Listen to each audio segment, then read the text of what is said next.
नमस्कार, मी Gayatri Laxman Pawar, assistant librarian, Vitthalrao Vikhe Patil college of pharmacy, Ahmednagar.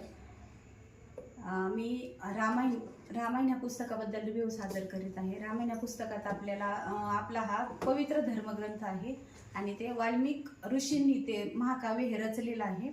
त्याच्यात 24,000 श्लोक आणि 7 कांडांमध्ये ते विभागलेलं आहे. तर त्याच्यात पहिलं कांड आहे बालकांड.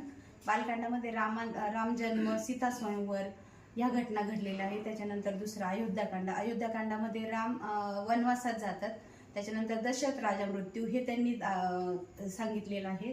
अरण्यकांडामध्ये त्यांचं रामांचं वनवासातली जीवन आणि सीता स्वयंवर ह्या घटना त्यांनी सांगितलेल्या आहेत. त्याच्यानंतर किष्किंधाकांडामध्ये ते सीतेचा शोध घेताना ते वानर साम्राज्याच्या किष्किंधा नगरीत जातात आणि त्यांना त्यांची भेट तिथं सुग्रीव, हनुमान यांच्याशी होते. तर त्याच्यानंतर संपूर्ण वानर सैन्य सीतेचा शोध घेण्यास सुरुवात करतात.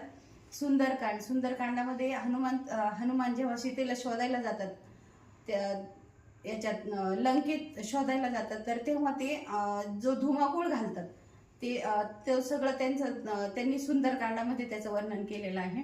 युद्धकांडामध्ये राम रावण युद्ध, त्याच्यानंतर रामाचं सहकुटुंब अयोध्येस परतणं आणि श्रीरामाचा पट्टाभिषेक याचं वर्णन त्यांनी युद्धकांडामध्ये केलेलं आहे. उत्तरकांडामध्ये रामाने सीतेचा त्याग कसा केला, त्याच्यानंतर लवकुश जन्म, राम अवतार समाप्ती हे त्यांनी उत्तरकांडामध्ये दिलेलं आहे. तर हा ग्रंथ का वाचावा, त्यामध्ये आपल्या हिंदू संस्कृतीचं खूप छान वर्णन ह्या ग्रंथात केलेलं आहे. त्याच्यामुळे हा ग्रंथ मी तरी म्हणेल सर्वांनी आवर्जून वाचावा. नमस्कार.